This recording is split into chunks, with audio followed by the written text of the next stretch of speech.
Selamat siang, selamat sore ya, kelas C. Hari ini kita kuliah Evidence-Based Medicine. Evidence-Based Medicine topik yang kedua. Dan untuk pelaksanaannya secara hybrid, ada yang di kelas bersama dengan Ibu, dapat dilihat dari kamera Ibu yang satunya ya. Dan juga ada sebagian mengikuti daring dari rumah ataupun tempat masing-masing ya. Ya, hari ini topik yang kedua itu kita akan belajar mengenai levels of evidence. Jadi tingkatan-tingkatan dari bukti ilmiah. Mungkin kalau Anda sudah pernah membaca atau melihat JNC 8 untuk panduan hipertensi, pernah lihat?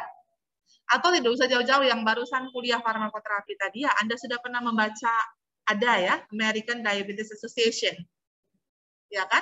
Lalu di rekomendasinya tuh kadang-kadang diberikan huruf A, lalu B, lalu C, lalu D, ada yang E. Nah, itu termasuk salah satu klasifikasi level atau tingkatan dari evidence atau bukti ya. Nanti kita belajar, itu nilainya apa atau maksudnya apa diberikan nilai A. Maksudnya apa yang ini dapatnya D.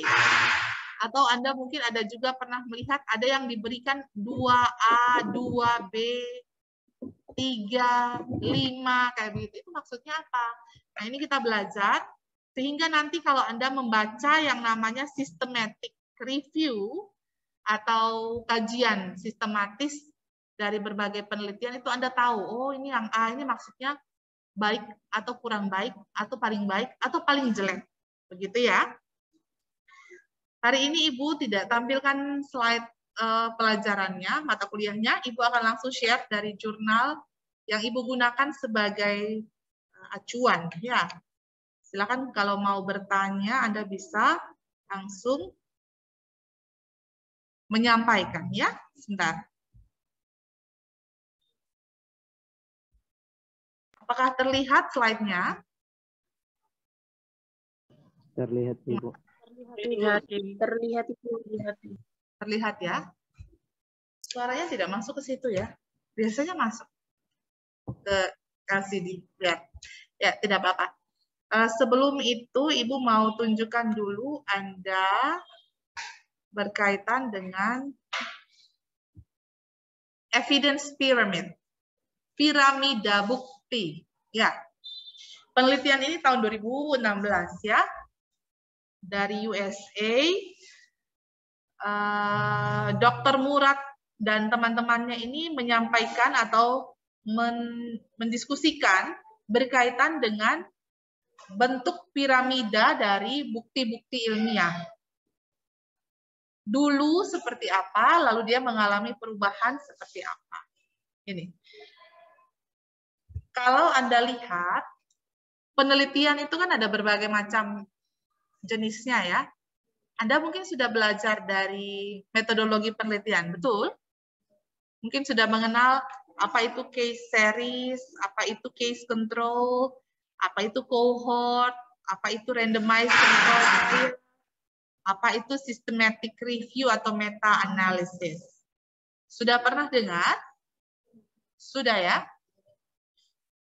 Sudah, Ibu. Memang harusnya sudah, karena Anda sudah melewati mata kuliah Medpen. Tapi kalau lupa, nanti Ibu akan berikan tugas memang selesai dari sini, supaya Anda kembali disegarkan dan kembali ingat, baca kembali catatan yang lalu. Tetapi saya tidak akan menjelaskan ulang, karena nanti waktunya terpotong. Ya. Jadi kita langsung saja lihat. Kalau Anda lihat yang A, yang bagian ini yang bagian lama. Piramida yang dulu itu seperti ini, piramida bukti. Bahwa semakin tinggi, semakin mengarah ke kerucut yang ujung, itu semakin tinggi tingkatannya. Ya. Artinya, antara case series dan case control, mana yang lebih bagus? Antara case series dan case control, mana yang lebih bagus? Yang di rumah maupun yang di kelas? Case control, Ibu. Case control, betul ya. Yang ini, yang tentunya yang lebih tinggi, yang lebih bagus ya. Ya. Kemudian cohort dibandingkan dengan case control, cohort lebih bagus. tingkatannya lebih di atas. Ya, RCT paling tinggi dari semua, tetapi ternyata ada lagi yang lebih tinggi dari RCT. Dulu mungkin waktu Anda belajar Medben, tingkat atau jenis metodologi atau jenis penelitian yang paling bagus itu randomized control trial. Karena ada kelompok kontrol, ada pembandingnya, ya. Kemudian ada pengulangan atau replikasinya, kemudian ada kontrol, ada diacak pengambilan sampelnya, sudah sempurna. Tetapi paling di atas atau paling tinggi dari piramida yang lama itu ada namanya systematic review atau meta-analysis. Systematic review atau kajian sistematis, ini artinya ada orang atau ada peneliti, dia mengkaji sebagian atau beberapa jurnal satu kaligus. Gitu ya. Misalnya seperti sekarang kalau tentang COVID-19, COVID-19, ada orang yang mau membuat kajian sistematis berkaitan dengan KIPI misalnya ya, kejadian ikutan pasca imunisasi vaksin COVID-19. Jadi orangnya akan melakukan kajian untuk misalnya semua penelitian KIPI yang ada di Indonesia. Kita contoh saja misalnya ada 10 penelitian KIPI yang ada di Indonesia. Nah, beliau orangnya yang melakukan systematic review akan melakukan kajian per penelitian. Setiap penelitiannya dibaca, dibandingkan. Yang penelitian 1 berapa jumlah sampelnya, 2 berapa, 3 berapa, semua sampai ke 10. Kemudian hasil yang 1 bagaimana, 2 bagaimana, 3 bagaimana, 4 sampai yang ke 10. Lalu dia bisa buat kesimpulan untuk 10 penelitian itu. Kurang lebih seperti itu kalau melakukan kajian sistematis ya. Apa yang kurang, apa yang lebih, apa yang bagus dipaparkan semua dalam pembahasan. Nah, contoh yang paling gampang yang mungkin Anda lebih pahami itu panduan terapi atau guideline yang Anda lihat. Itu termasuk banyak systematic review yang dimasukkan ke dalam tata laksana terapi. Kalau Anda baca ada American Diabetes Association contohnya ya, karena kebetulan Anda baru habis kuliah farmakoterapi, itu juga panduannya ya berisi berbagai macam systematic review. Sudah dikaji dulu begitu ya penelitiannya. Nah, dulu topik piramidanya urutan atau tingkatannya seperti ini. Yang klasik ya. Dan biasanya yang semakin rendah tingkatannya itu semakin banyak. Lebih banyak Anda akan melihat laporan-laporan kasus dibandingkan studi mengenai kasus dan kontrol, dibandingkan cohort, dibandingkan randomized control trial, dibandingkan systematic review. Systematic review karena banyak yang dikaji, waktunya butuh banyak, pendapatnya, ahlinya butuh banyak, biasanya lebih sedikit. Begitu ya. Pokoknya persis seperti contoh piramidanya. Ada pertanyaan untuk yang model lama? Tidak ya? Baik. Yang di rumah? Belum ada, Ibu. Belum ada, ya baik. Kemudian, untuk yang model kedua, nah ini model piramida yang telah direvisi. Revising atau revised pyramid. Ada satu garis yang memisahkan antara systematic review dan RCT, kemudian yang lainnya dibuat wavy, dibuat gelombang ya. Kalau Anda lihat ini. Nah, dibuat gelombang. Artinya, memang ada saat-saat tertentu penelitian case series itu tingkatannya bisa lebih tinggi dari case control tertentu. Memang kalau dari segi metode ataupun jenis, kasus kontrol itu lebih tinggi tingkatannya dibandingkan laporan kasus. Karena dia ada kasusnya, ada juga kontrolnya. Jadi kita bisa tahu orang yang mendapatkan terapi misalnya ya pada saat COVID-19 sekarang, oh kita mau penelitian orang yang mendapatkan favipiravir dan orang yang tidak mendapatkan. Jadi ada kontrolnya. Dibandingkan yang case series, hanya laporan kasus. Tapi saat-saat tertentu case series ini bisa lebih tinggi tingkatannya daripada case control. Makanya dibuat wavy begini ya. Jadi tidak mutlak. Memang secara tingkatan makin di atas makin bagus tingkatan. Bisa dipahami maksudnya Ibu? Bisa ya? Ada saat-saat tertentu entah karena jumlah penelitian, jumlah partisipan yang terlibat dalam penelitian, mungkin atau dari waktu yang digunakan untuk mengamati penelitian, ternyata ada saat-saat di mana yang lebih di bawah ini bisa juga lebih tinggi begitu ya dibandingkan yang satunya dan seterusnya. Tetapi yang systematic review dipotong, chop, dipotong. Kalau Anda lihat keterangannya, nah systematic review-nya dipotong dari piramidnya. Jadi paling tinggi itu RCT, yang revisi ya, piramida yang sudah direvisi. Sekarang yang terbaru, piramida yang terbaru setelah direvisi, hasilnya seperti ini, gambar C. Tadi systematic review yang dipotong dari puncaknya, dijadikan, kalau dalam gambar ini, dijadikan gagang kaca pembesar. Ya, kaca pembesar itu fungsinya apa sih? Kaca pembesar? Ini tidak bisa pakai ini ya. Saya mau ambil, ya sudah tidak apa-apa. Kaca pembesar gunanya apa sih? Ya Arni, melihat benda yang kecil supaya lebih jelas, ya, supaya lebih besar, supaya lebih jelas, lebih objektif, sama. Jadi yang terbaru, model piramida bukti yang terbaru, systematic review-nya itu tetap ada, tetapi dia sebagai alat atau tools yang digunakan untuk melihat dengan jelas, baik laporan kasus yang berseri, atau laporan kasus yang dengan kontrol, atau penelitian kohort, atau RCP. Itu yang seperti Anda lihat tadi ada itu. American Diabetes Association, ya. Banyak penelitian tentang metformin atau tentang insulin, orang kaji satu-satu, sama kayak begini. Nah, ini yang sekarang sedang digunakan, ya. Karena ini sejak pertengahan tahun 2020, sekitar 5, 6, 7 tahun yang lalu tuh sudah pakai yang ini. Bahwa systematic review dan meta-analysis itu dia digunakan untuk melihat dengan lebih jelas atau mengamati dengan lebih jelas penelitian-penelitian yang lain. Begitu ya. Sampai di sini ada pertanyaan dulu untuk piramidanya? Belum ada, Ibu. Yang di rumah?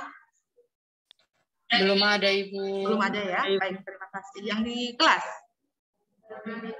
Bisa mengikuti ya? Nah, oke. Sekarang kita langsung ke levels of evidence-nya saja ya. Ada beberapa model sebenarnya yang digunakan untuk melihat levels of evidence atau tingkatan bukti penelitian. Sebentar. Ya. Ibu ambil yang ini yang pertama, Canadian Task Force on the Periodic Health Examinations. Ini levels of evidence dari Kanada. Ya.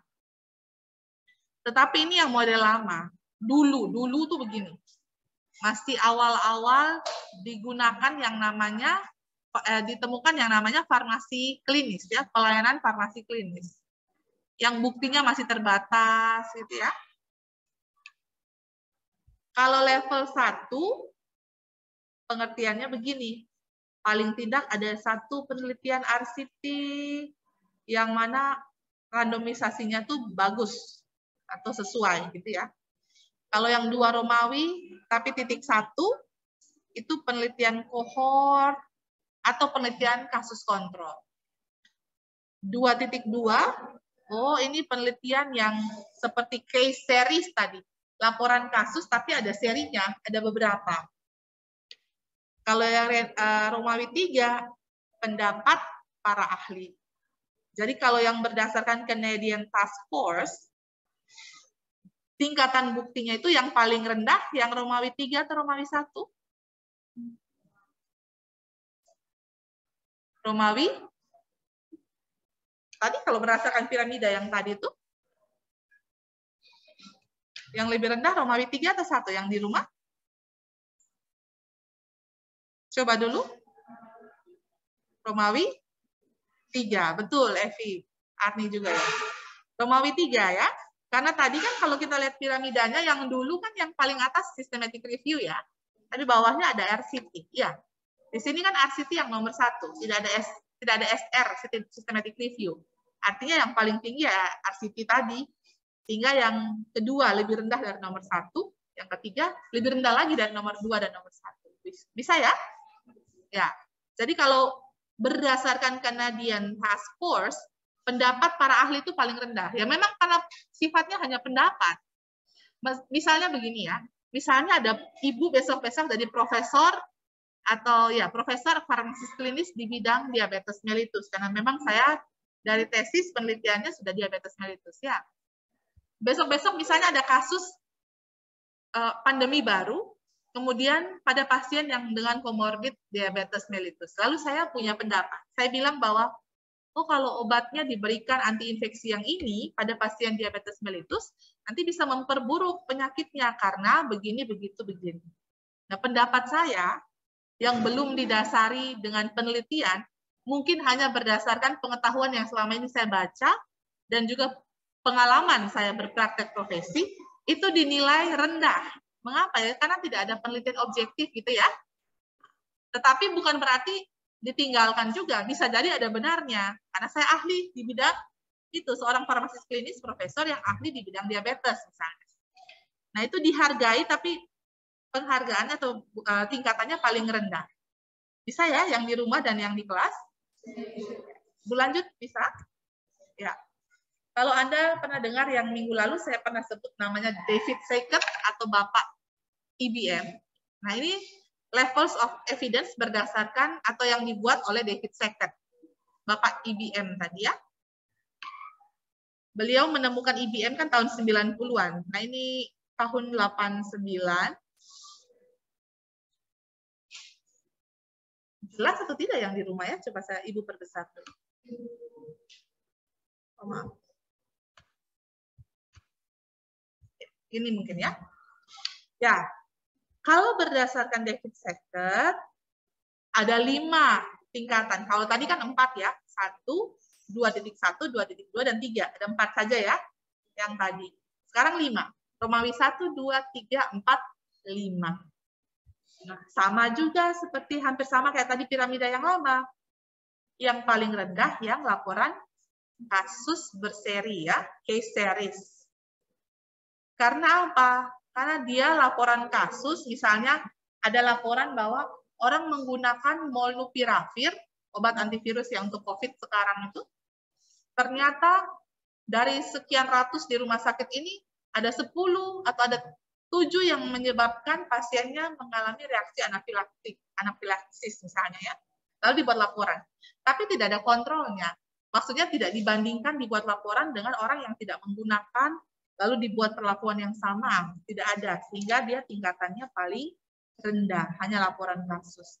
Tapi kalau laporan kasusnya ada kontrolnya, yang satu memang sengaja diberikan, yang satu tidak diberikan, misalnya ya, tetapi bukan perlakuan baru, ini hanya mengamati saja begitu, itu naiknya tingkatannya lebih tinggi, dia di posisi Romawi 4. Tetapi kalau itu merupakan penelitian kohort itu mengikuti ya, mengikuti yang penyebabnya, maksudnya kita mau melihat apakah dengan paparan sesuatu itu terjadi penyakit X misalnya. Misalnya pada orang yang merokok, pada akhirnya nanti mengalami kanker paru-paru, misalnya seperti itu. Itu semacam penelitian kohort itu seperti itu. Jadi dia mengikuti untuk melihat apakah paparan menyebabkan penyakit. Apakah orang yang bekerja sebagai laboran kimia itu akan mandul misalnya ya. Jadi setelah sekian tahun, nah tipe penelitian kohort ini kan bisa dari penyakitnya mundur ke belakang atau dari paparannya maju ke depan. Yang penting sama-sama kohort, begitu ya. Ada gambaran? Misalnya kalau dari penyakitnya berarti kita ketemu dulu orang yang kanker paru-paru, lalu kita telusuri 20 tahun ke belakang orangnya merokok atau tidak.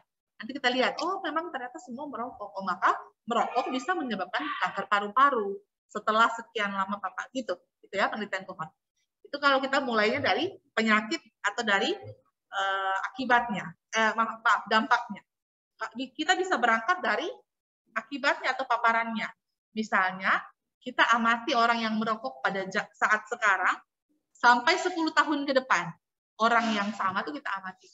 Terjadi kanker paru-paru atau tidak sih terhadap 20 orang yang kita amati. Kayak begitu, itu kohort ya. Melihat antara paparan dan penyakit yang ditimbulkan. Itu masuk tingkat yang ketiga. Nah, tingkat yang kedua dan kesatunya ternyata sama-sama RCT. Sama-sama randomized control trial. Tetapi yang tingkat 1 itu RCT-nya besar. Maksudnya jumlah sampelnya besar, kemudian dia hasilnya juga jelas, potongan-potongan bahwa yang ini kelompok kontrol, yang ini kelompok uji, dan hasilnya jelas berbeda signifikan. Kalau yang nomor Romawi 2 ini, RCT-nya kecil. Misalnya seperti kemarin, yang penelitian ibu waktu diabetes mellitus untuk depresi, menggunakan buku syukur beta, pasien diabetes menulis ungkapan syukur, itu kan kelompoknya kecil ya, belasan sampelnya. Kemudian, meskipun hasilnya berbeda signifikan, tapi salah satu penyebabnya yaitu jumlah populasi atau jumlah sampel yang kecil, dia bisa masuk ke sini, yang level 2. Jadi Ibu bisa merekomendasikan dalam mata kuliah bahan ajar, tetapi butuh paparan atau penelitian yang lebih besar, gitu ya. Bisa dipahami bedanya Romawi 2 dan Romawi 1?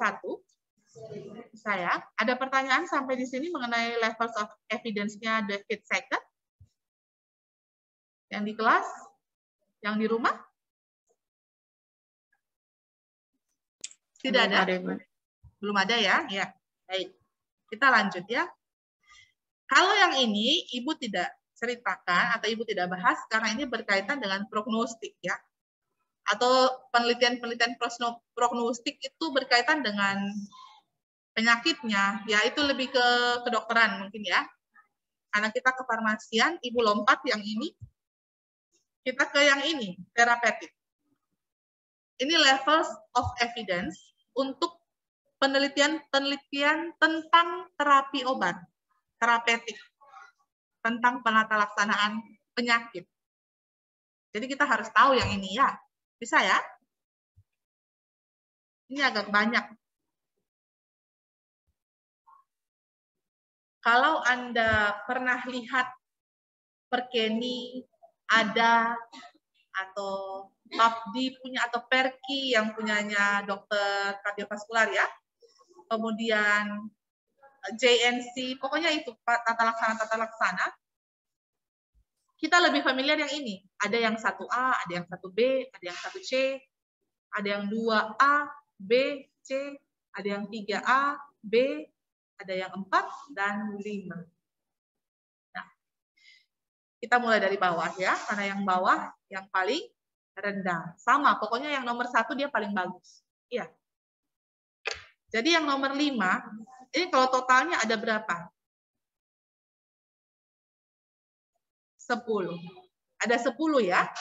Jadi tingkatan bukti apa Ibu ini? Ya kalau kita mau lihat ini, kita mau jadikan penelitian si A atau penelitian si B itu kita jadikan acuan untuk pengambilan keputusan klinis, kita kelompokkan dulu. Tingkatan jurnalnya ini masuk ke tingkatan bukti yang nomor berapa. Ya tentunya kalau lebih tinggi lebih bagus ya. Jadi pegangan buat kita gitu. Kita ambil keputusan seperti itu ya. Tapi karena tingkat penelitiannya bagus, harapan kita outcome terapi pada pasien juga bagus. Tapi kalau ini berdasarkan pendapat expert ya mungkin harapan kita bagus, kenyataannya di lapangan kasusnya pada pasien outcome-nya kurang begitu ya. Jadi kita lihat. Yang kelima atau yang tingkat ke-10 itu pendapat ahli. Tadi Ibu sudah jelaskan ya.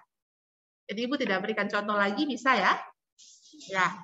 Pokoknya pendapat ahli tanpa ada kajian kritis secara eksplisit. Itu masuk yang level 10. Dalam hal ini nomor 5. Diberikan nomor 5, tetapi tingkatannya paling rendah, yang ke-10. Saya, Kemudian level di atasnya yang tingkatannya ke-9 diberikan nomor 4 itu case series. Case series ini yang bisa juga laporan kasus biasa, bisa juga kohort, tapi kohort yang kualitasnya jelek atau rendah. Misalnya, kita mau lihat pengaruh paparan makan mie instan dengan kanker usus misalnya ya. Tapi kita hanya lihat 2 orang atau 1 orang saja mungkin. Itu kan kecil sekali. Belum tentu betul dia kanker gara-gara makan mie instan. Kebetulan mungkin ya. Karena kita hanya lihat paparan 1 orang dan kita lihat waktunya mungkin cuma sekian tahun, 5 tahun. Pokoknya kualitas kohortnya kecil itu bisa masuk di level yang ini. Nomor 4. Kemudian naik lagi 1 di atasnya itu yang 3 tapi yang B. Ini case control, artinya ada laporan kasus, tapi ada kontrolnya juga. Ada 1 yang kasusnya dapat obat, ada 1 yang kasusnya tidak dapat obat. Tetapi hanya 1 saja pasien yang dibandingkan. 1 pasien yang dapat obat, 1 pasien yang tidak dapat obat. Individual.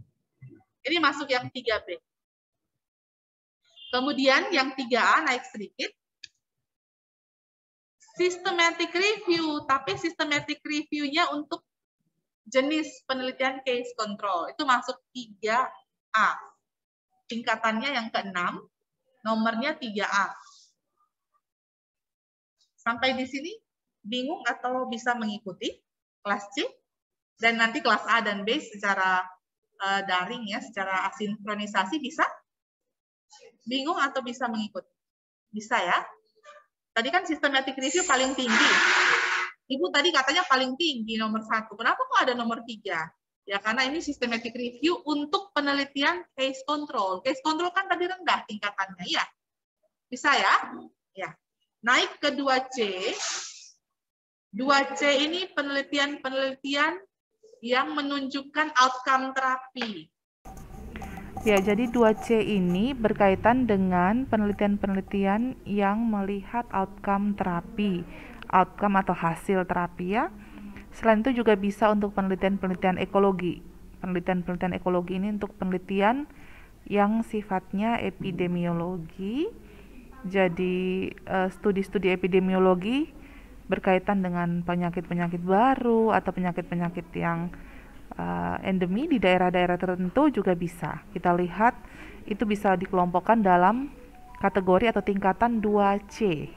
Mengapa? Karena dia lebih bagus dibandingkan systematic review yang hanya melihat case control ya, kasus dan kontrol. Uji-uji untuk kontrol dan kasus itu tingkatannya lebih rendah. Begitu ya, karena dia mengamati kasus-kasus ataupun kontrol yang terjadi apa adanya, jadi observasional. Sedangkan kelompok yang 2C lebih tinggi lagi dari 3A karena dia melihat hasil terapinya. Diamati ataupun yang dianalisis itu hingga hasil terapinya. Begitu. Kemudian kalau untuk yang tingkat 2B itu merupakan penelitian-penelitian kohort yang individual sifatnya. Nah, ini bisa dikelompokkan juga atau bisa termasuk penelitian RCT yang kualitasnya rendah. Jadi kalau penelitian RCT-nya tidak banyak populasinya atau sampel yang dijadikan anggota penelitian ya, subjek penelitiannya sedikit atau mungkin cukup banyak tetapi ternyata yang di follow up kurang dari 80% karena satu dan lain hal tidak semua bisa di follow up hingga selesai penelitian. Nah, itu juga bisa masuk dalam tingkatan yang 2B ya, jadi dia penelitian RCT yang kualitasnya rendah. Atau penelitian-penelitian kohort ya, penelitian longitudinal yang mengamati antara paparan dan risiko terjadinya penyakit tetapi yang sifatnya individual. Kemudian untuk yang tingkatan 2A tentunya harusnya lebih tinggi lagi kualitas penelitiannya dibandingkan yang 2C dan 2B. Ini untuk penelitian yang termasuk dalam systematic review atau kajian-kajian sistematis yang melihat homogenitas ya dari penelitian kohort. Jadi kalau systematic review dari penelitian case control itu masuk ke kategori atau tingkatan 3A. Systematic review atau kajian sistematis yang untuk penelitian kohort itu masuk ke kategori atau tingkatan yang 2A, lebih bagus soalnya ya. Tadi sudah dijelaskan di awal berkaitan dengan kajian sistematis, sehingga tidak Ibu jelaskan lagi di kesempatan ini. Selanjutnya kita masuk ke 3 teratas tingkatan untuk penelitian-penelitian terapeutik atau berkaitan dengan terapi obat. Dari yang 1C dulu tingkatannya, ini untuk penelitian-penelitian all or none. All or none ini artinya semua atau tidak sama sekali ya. Ini untuk penelitian-penelitian biasanya kalau mau melihat manfaat atau efek terapi, outcome terapi pada satu kelompok pasien yang diamati ya, secara klinis, kasus klinisnya, dan hasilnya semua mengalami outcome tertentu. Misalnya semua mengalami perbaikan kondisi atau sembuh. Kalau memang penelitian tentang antiinfeksi misalnya, maka infeksinya sembuh atau tidak sama sekali. Jadi positif semuanya mengalami perbaikan atau tidak sama sekali. Itu masuk yang all or none study. Masuk ke kategori atau tingkatan 1C. Dia di atas, lebih di atas dari systematic review untuk penelitian cohort. Gitu ya. Kemudian yang 1B itu ada penelitian-penelitian RCT tetapi yang kualitasnya lebih bagus. Karena tadi yang low quality masuk yang kelompok 2B. Sedangkan yang 1B ini penelitian-penelitian RCT bisa untuk penelitian individual ya, penelitian khusus atau penelitian RCT lain dengan populasi yang besar, pengamatan yang jauh lebih panjang dan sebagainya. Juga ada catatan di sini dengan confidence of interval yang sempit. Yang di metodologi penelitian sudah pernah Ibu jelaskan berkaitan dengan confidence interval ya. Ada 90%, 95%, dan 99%. Kalau semakin sempit, semakin bagus. Ya, yang terakhir untuk tingkat atau level 1A itu merupakan systematic review atau kajian sistematis dari berbagai penelitian RCT. Ya, sudah dijelaskan sebelumnya mengenai systematic review, jadi Ibu tidak terlalu panjang. Intinya dia melakukan kajian untuk serangkaian atau beberapa penelitian RCT yang punya topik atau masalah yang sama, gitu ya. Kajian sistematis ini bisa secara